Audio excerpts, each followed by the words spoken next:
Thank you. Gracias, Monica. My name is Bill Black. I'm president-elect of UCEA, and I'm here with this incredible planning committee, Yanira Ortiz from UT Tyler, Rosa Rivera-McCutchen from Lehman College, CUNY, and James Wright from San Diego State.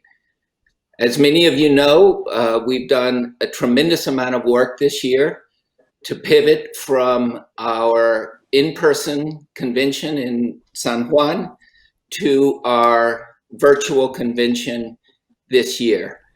As we did that and pivoted in late May, we continued our conversation around our theme and really thought that our theme continued to have great relevancy as we as a community live through and work through the multiple pandemics of racism and COVID that have affected all of our lives and the UCA community.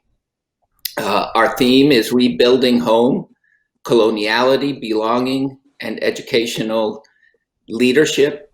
And as we launch this convention, we seek to strengthen our community, maintain interest in the work that our community produces, and ensure equity and access to our work and enduring efforts to improve educational leadership. We do hope that you come to work with us to think about ways that we engage the themes. First with coloniality, how systems of knowledge have been produced and produce inequities and frame our world in ways that normalize certain unequal means of control of knowledge, and we will be engaging issues around coloniality throughout this convention. We will be considering how we rebuild home, sometimes from our own virtual homes as we come to this convention, and how we strengthen our community in educational leadership and reimagine what UCA has been in the past, but also can be as we switch to new horizons. I do hope that you enjoyed our general sessions on November 5th, 10th, and 12th this year. I think that they provided us meaningful ways to begin to engage in the convention theme and really think about ways in which we rebuild and dismantle inequitable educational systems. As we pivoted to this virtual convention format in May, we did try to make this convention affordable, accessible to all. We are trying new formats, asynchronous formats, synchronous formats. We really do wish to have your feedback on what worked, what could be changed, what we could do better. We do imagine that much of the work that we have done to make this convention virtual, there'll be elements that'll probably continue on into the future. So we really do seek your feedback as, and at times your patience, right, as we have pivoted to this virtual format. As we move forward, you'll have breaks, you'll have lots of engaging formats that my colleagues will speak about. We will be starting later. We know you've been Zoomed out. We know you've had too many virtual meetings, so we do no longer have those 7 a.m. SIG meetings and 8 a.m. First sessions. So we hope that you'll be able to enjoy coming to be with us a little bit later, as well as some of the breaks that we planned into the schedule as we go forward. We do also hope that you engage in conversation. We've had a little bit different format, shorter presentations, more opportunity for engagement. And the great thing about this format is that you will have the opportunity to continue to access presentations, materials for months to come after the convention. So I would like to now turn it over to Dr. James Wright, who will speak about our keynote speakers. I think you'll find them incredibly engaging, thought-provoking, and as we've previewed them, I think you'll find them both interesting contrasts, but also build off each other in very deep and engaging ways. So, Dr. Wright. Thank you so much, Bill. And as Dr. Black has mentioned, we started out initially in Puerto Rico with the intention of having this conference, on the island. And so with that came discussions around, folks that might be good for, our keynote. For our keynote, I'm gonna stop for a second because I felt like there should have been something after keynote. So we were having conversations in and around who would be a good keynote for our conference. And through these conversations, two Puerto Rican nationals came up. And we further discussed the possibility or, what it would entail to have one or both. Initially, it was, unbeknownst to us whether they would be interested or not. And we reached out to them, and they were both very happy to work with us. They were happy and pleased that we decided to, or that UCEA decided to have this conference on their homeland and their island, and so they were very much willing and welcomed and welcoming to our request. So, like I said, both of them are Puerto Rican nationals.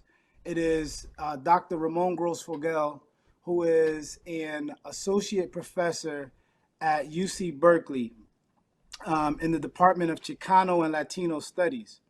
And his work in generally is on decoloniality and world systems theory. And the second keynote is Dr. Bonilla Silva, who is a sociologist and a distinguished professor at Duke University. And his research agenda is in and around racial theory and systems of racialization and colorblind racism. So the idea or the theme in and around coloniality is, it's a stark difference in terminology from colonialism. And so what's the difference and what does it mean? So coloniality is the idea of and we live in what's called a post-colonial time, wherein in many respects, Puerto Ricans would argue that that's not the case on the island. But in general, this is a post-colonial time in that there aren't outside nations and individuals governing, places and residents as they did in the past. And so that's the idea of post-colonial era, the post-colonial era. But yet and still, even with that, there are colonial regimes in place, even though the players, the foreigners, aren't directly involved in the decision makings of the national country, or the country of that we're discussing, so to speak. So I'm gonna stop there because I'm gonna need to have that cut out. So so the difference between colonialism and coloniality is colonialism is something that sort of happened in the past, and coloniality is the continual nature of those systems and how they play out or their or how they relate to us specifically in the field of educational leadership. It is in and around knowledge production, the control of knowledge, and knowledge structures. And so when we talk about that, or when we think about that, in our field and in our discipline, the thing that Dr. Grossfogel talked about was the ways in which knowledge is controlled by basically five men or five uh, countries, or five men of five countries, as he puts it. And he talks about when you think about the canons of knowledge that govern the field of academia and across disciplines, what you have is you have basically five European countries or individuals from these European countries who make up the canons of knowledge. And he went into a great deal of detail in explaining how this contemporary project has its roots in a colonial past. And so that resonates with us in our field in terms of how we think about educational leadership, who we cite, our research methodologies, the theories that we engage with. And so this really resonates, I think, and I think that, and we all as a committee believe that this is something that we thought the broader UCEA audience would really appreciate, and shed light on a lot of the different issues that we grapple with around some of the other kinds of engagements, whether it be critical race theory, whether it be post-colonial theory, and the different ideas and different thoughts around trying to, think differently about what's happening in our field, especially as it relates to minoritized students who often feel left out of what's best for them or the best approaches for them. And Dr. Bonilla Silva's talk basically there was a significant amount of overlap between the two keynotes. And so what Dr. Bonilla Silva spoke specifically about was the systems that were in place and the everyday sort of practices that educators are involved in that keep these systems in place. And it was very intriguing, and I think it's a very unique perspective on systemic racism and systemic practices that I think that a lot of us find ourselves very close to, if not implicated in them. And I think that it was a lot to consider. The other thing that we as a committee would like to point out is there are these really contrasting styles between the two keynotes. And one is really, well, they're both really engaging, and they're both very, very extremely provoking or provocative, and extremely knowledgeable. And one is more comical, for lack of a better word, but he's very engaging and very lighthearted and funny, and and the other is very stoic and very direct and to the point. But the two, as a unit, we think are not to be separated, because they're and they had no prior conversation. They didn't know that what either was going to talk about. There's no relationship, and it was fascinating for us to see how these two individuals and their two conversations overlapped and connected. And so we're really excited for this really new engagement being brought to the field. And that's pretty much what to expect from our keynotes without giving away too much. We encourage you all to come and participate. I'm very excited about it. I don't know if you can tell by my voice, but I think that many of you all will be excited as well. So thank you, Dr. Black, for inviting me to be a part of this planning committee. It's truly been an honor to get to know each of you, and to Monica and everyone else at UCEA. It's been a great honor for me. And so next, Yanira will talk about the different types of sessions. So thank you, James. I want to echo my appreciation to Bill for allowing me to be part of this planning committee. It's really been an honor, even though we're disappointed not to be in my home, Puerto Rico, but thank you for the opportunity. So I am going to share about the structure of the convention. And we all know, we're all very aware that 2020 is like no other year, and our convention is no exception. So it's very different, which gave us an opportunity to be intentionally different. We have all sat through a record-breaking number of virtual meetings, and we know the fatigue that sets in after so many virtual meetings. We have to be on all the time when we're on an online meeting, so we know it can be exhausting. So we intentionally scheduled 45-minute sessions rather than longer sessions, in order to promote engagement and active participation. We purposely designed a conference where we can participate throughout an extended period of time rather than just a traditional one-week convention. So this year we have two overall formats: the asynchronous sessions, which are pre-recorded sessions, and the synchronous live sessions. Within each format, we have two types of sessions. We have the conversation and critical issues, which are group presentations, and the research inquiry presentations. The conversation on critical issues are group sessions. These were proposals submitted by a group of presenters. Each group has 45 minutes to engage in conversation on critical issues. We have pre-recorded conversation on critical issues, and we'll have synchronous sessions throughout this week. The other type of sessions are the research inquiry presentations. We have 4 individual papers presentations grouped by theme, for both an asynchronous and synchronous paper presentation. Each presenter has 5 minutes to share their research. Given that the presenter only has 5 minutes, we ask the presenters to please focus on research findings.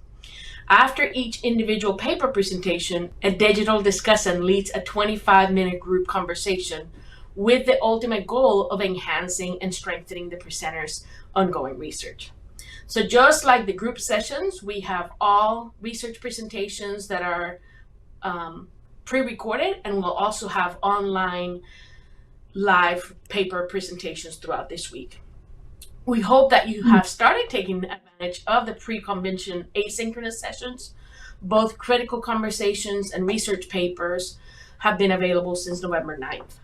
You can find a list of the asynchronous critical conversations on pages 22 through 29 of the program, and the asynchronous research inquiry presentations are listed on pages 30 through 47. You can find a list of the synchronous sessions, which started yesterday with the grad student summit, and you can find those in page 51 through 60. And I share this because even though those took place yesterday, those will be available on demand after the convention. And then on pages 61 through 105, you'll find what we would consider the traditional convention. The live sessions will take place starting today, November 17th, through Friday, November 20th. Because we know a global pandemic has impacted all of our personal and professional lives, all sessions will be available on demand, and we hope you'll stay engaged throughout the month of November and perhaps even longer. And Rosa will talk to us about how you can stay engaged after this week. Thanks, Yanira. So like Yanira and James, I've been very grateful to be a part of such a thoughtful committee working to address the ever-changing dynamics as we plan for our convention. As the prior folks have said, the way that we planned this convention was really with a great deal of intentionality and thoughtfulness around Zoom fatigue, as well as really taking the opportunity to try to be innovative given the circumstances, to take lemons, if you will, and turn them into lemonade. And so what we hope in this convention is that while we are physically separated, that there are still really wonderful opportunities for you to engage in extended ways with one another. In some ways, having the conference virtually really does increase access for folks who might not otherwise be able to attend. So throughout the schedule, you'll see that there are kind of 15-minute breaks in between sessions where you can connect with other folks. And in particular, from 5 to 6 p.m., the past president reception will be taking place with an opportunity for breakout rooms. And so this is really going to be a critical opportunity for you to engage. So don't forget that that's happening today from 5 to 6 p.m. You want to make sure that you do that so that you can really connect and continue the engagement. In addition to having the content available past the convention, which again increases the opportunity for you to get to sessions that you might not otherwise have been able to get to. We've all been in a situation where we're torn, standing in a hallway trying to figure out which session we can get to, and really upset about the fact that we can't take it all in. This current format allows you to do that. So you'll have the opportunity to revisit the sessions that you didn't get to the first time, including the live ones that are being recorded. Moreover, the engagement continues because you'll be able to leave comments and chat with the authors, leave feedback for the authors and comments so that they can continue to think about the work that they've presented in the asynchronous and the synchronous sessions. So we're really excited about the opportunity that has been presented to us by doing this virtual conference. And we're excited, as Bill said, to hear your feedback and really continue to think about how we innovate this time can really shape what we do in the future. So I hope you enjoy the conference, and we're really happy that you're here. I hope you do go forth, enjoy the conference. Before we turn it over to one of our keynote speakers, Dr. Gross-Fogel, I also want to thank the committee members who worked tirelessly this year. As you all know, presented many challenges, and they've gone beyond the call of duty. And an extra call out as well to Carl Gilner, who has worked incredibly hard. And if any of you see him in any virtual social space, tell him thank you. And we will hopefully still have him doing this for many years to come.